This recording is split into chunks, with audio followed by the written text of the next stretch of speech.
877-738-1234 is how you can donate toll-free online, jimmyfund.org, and you can text K-Cancer to 20222 to donate $25. All of it goes to a great, great cause. And as I told you, there's a lot of different ways that you can give. In support of the Jimmy Fund's 75th anniversary, you can help us reach our goal of 75 new monthly sponsors by the end of the radio-telethon, a monthly gift of $75, again, for the 75th anniversary. That's less than $3 a day, less than the cup of coffee that I got over there, depending on where you get it. So it's a reasonable thing and a very reasonable level you can give out, of course. All donations are welcome. Here all day long for the 21st annual WEEI Nesson Jimmy Fund Radio-Telethon presented by Arbella Insurance. We're joined now, as promised, by Brad Stevens, President of Basketball Operations here for the Boston Celtics. These are Red Sox questions? Is that, yeah, what do you got? You got some questions there? You got some notes there? I see what you're going to ask Cora and Sale. Oh, no, that's you already get them. Well, that's Gresham Fourier for Cora. Oh, they got questions for us for Sale? Nice. I'll have to use those. That's right. During our interview. Chris Sale is going to join us next hour, but Brad, appreciate you joining us. Yeah, thanks for having me. Of course. Now, what is your personal involvement with the Jimmy Fund over the years in a variety of roles with the Boston Celtics? Well, obviously the Shamrock Foundation's always been very active with it. Personally, we've been, right when we got here, maybe early on, we did a tour of the science part of the hospital where they were doing all of the different research. And I always tell the story every year. So we saw the different tests they're doing on zebrafish, which have similar... like that big, right when you walk in, that big thing. Yeah. So we saw that. We have one of Brady's best friends as a little kid. When they were 5, was diagnosed with neuroblastoma and has beat it 3 times since. Wow. And a big reason why is because of people's giving, is because of advancements, clinical trials, the opportunity to participate in those things. And so anytime that we get a chance to learn about that, learn about how the research is done, obviously we want to help, we want to aid in any way that we can.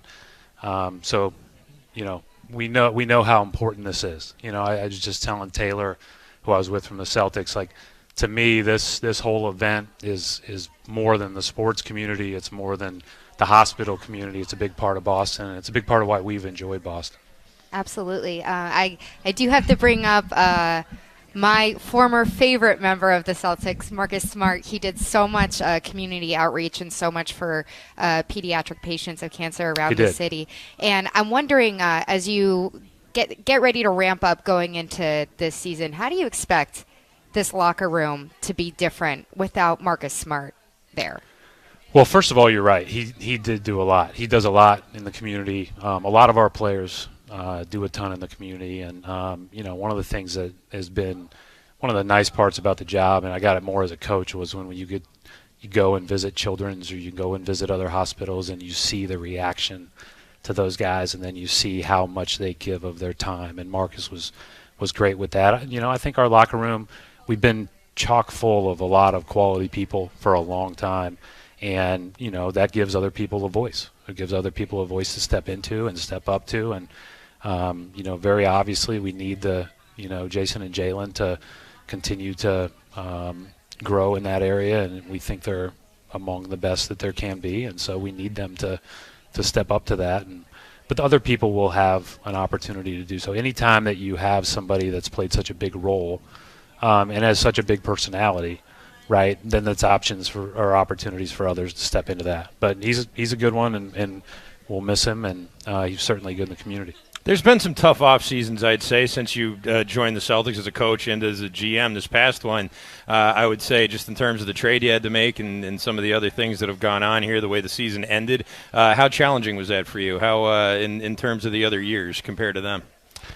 I always try to keep in perspective, like when you're playing late, that it's not all bad. My first year I got here, we had just traded Pearson Garnett, and we won 25 games and we lost 57, and 57 losses in 1 year when you're a coach or a player is hell. And so I've tried to. I think I've got a better perspective after the come close years. But it's still like when you're knocking on that door, all you want to do is get through it and make sure that you're doing everything you can to put yourself in position to do that. The trades and the transactions and all those things, those are hard because those are emotional moments with people that and that you've spent a lot of time with and that you're really fond of. But ultimately our job is to try to, chase banners, and that's what we're trying to do. And, we think this team will be in the mix again. But being in the mix is only part of it. You gotta be able to play your best when your best is needed. I thought that we had a couple of bad weeks last year, and the worst one was in May. And so we just can't let that happen if we're going to be what we want to be. You made a pretty seismic shift with the team. Smart out, Porzingis in. There were other, at least, reported deals that maybe could have happened in between, or a prominent reported deal that could have happened in between. Why did you feel the team needed what I would consider a pretty seismic change? Yeah, I mean, I think that, again, I think as you looked at it just simply from a roster construction standpoint last year, Peyton really got squeezed, obviously, because our guards were so deep, with Marcus, with Malcolm, with Derek. You slide Jayson to the point a lot with that group, or he brought the ball up a lot. And then you've got another guy. And our bigs were pretty thin. And when Rob was out at the start of the year, those guys that played in his place did an amazing job of kind of keeping us afloat. Like Blake was as good as it gets on and off the court. Luke did a really good job. Al, at 36 years old, did a great job. We just can't put that much on those guys and continue to expect it to be at the level we need it to be. So we had to address kind of the balance of the roster is a big part of it.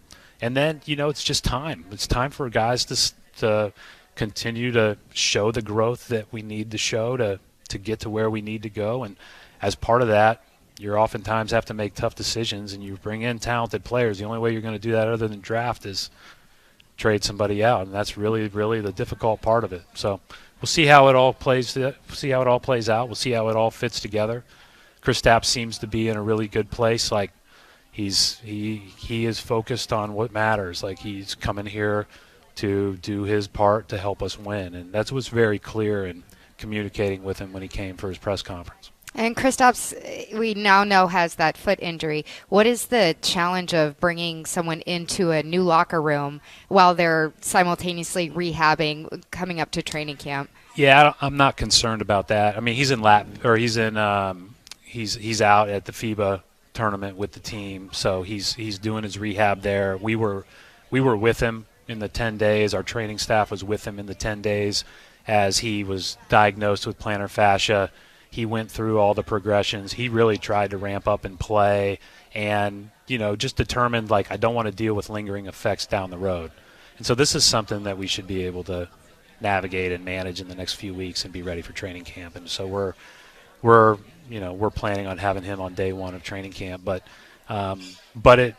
he really wanted to try the ramp up because it really mattered to be there. I don't know if you saw the clip of him the other day when Latvia won.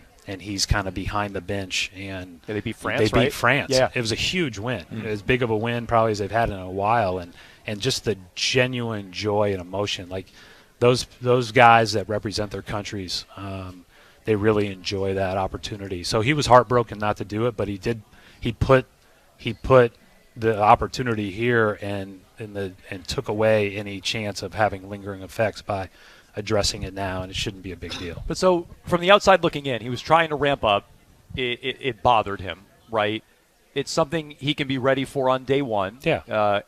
But I feel like I've read, and perhaps it's other sports, or maybe treatment has come a long way over the years, that it can pop back up. It could be something you have to manage all year long. Are you confident, even if he's ready day one, it won't have to be managed all year long? Well, you never know how it all ends up, right? But from a sports science perspective and from our own physical therapists and the leader of our sports performance group, Phil Cole's, they're as good as I've been around at navigating and managing and really being able to say, if we do this now, we'll be in good shape. And I dealt with plantar fascia towards my later years of playing, which was a long, long time ago. I don't deal with it anymore, and I didn't deal with it after I took the appropriate rest, right?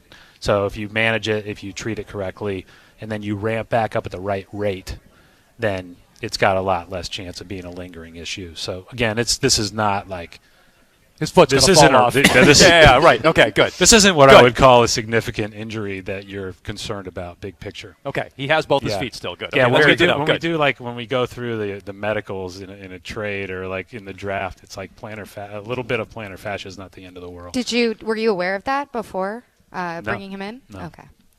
When did you start to zero in on him? When did you know he was available, and when did you sort of decide, all right, we're going to make a real play for this guy? It all happened pretty quick. I mean, we knew the timing of the option, right? And, you don't know necessarily what the team is thinking, what the players are thinking, et cetera. And so, we got in touch with Washington and tried to pulse that out and feel that out and went from there. But is he someone you've been looking at? Yeah, you're working all year or you're not working all year, but you are talking to teams all year, and you're talking about who you like and who you might be interested in the future, and that's kind of how the trade world works. And then when those opportunities present themselves, you can move a little quicker because you have that background of information, right? The part that was very obvious was he's 7'3", so he can play the 5 and the 4, and he can play with any of our 5s and 4s, which I think is important, right? When you're talking about if you bring in somebody that's just a center, it's hard to play them and Rob together, right? But if you bring in somebody that has the skill set that Kristaps has a skill set that Al has, now you can mix and match a little bit, and you can stay bigger longer. And I think that's something that we couldn't do as much last year with our smaller groups because a lot of our best players were, our guards, and so we ended up playing small. And I do think you got to be able to do both. You got to have some optionality to do both. But when we were hurt on the front line, we were thin. Now, you mentioned your first season with the Celtics after a major trade. And Joe Mazzulla got thrown into the deep end of the pool last year. Just I had from it way the easier than Joe. Yeah. So everybody thought we were going to stink. Yeah. What are your expectations from him as a head coach in his second year now with a little bit more breathing room leading up to it? No, I mean, first of all, I thought he did a really good job. Listen, winning 57 games in the NBA is really hard. And it's not like we were healthy the whole time. He didn't get a chance to really work our big lineup like the year before where we were really rolling headed into the playoffs until about 35 or 40 games left in the season. At that time, we were managing both Al and Rob's minutes, so we really he didn't get a chance to really, really coach that group in the way that he probably would have wanted to. Obviously, it was unique circumstances to take over in that way, and he did a really good job. And then the reality is, when you coach in the NBA, it was funny. I had a guy from college call me, and he said he was going to interview for one of these open jobs. And he said, what do you think? I just said, well, if you make the Final Four in college, everybody's going to talk about how great you are. You make the Final Four in the NBA, after each loss, you're a bum. And that's just the way it goes because there's nothing else going on. Yeah, sorry. And that's all everybody talks about. So, and I get that. We all get it.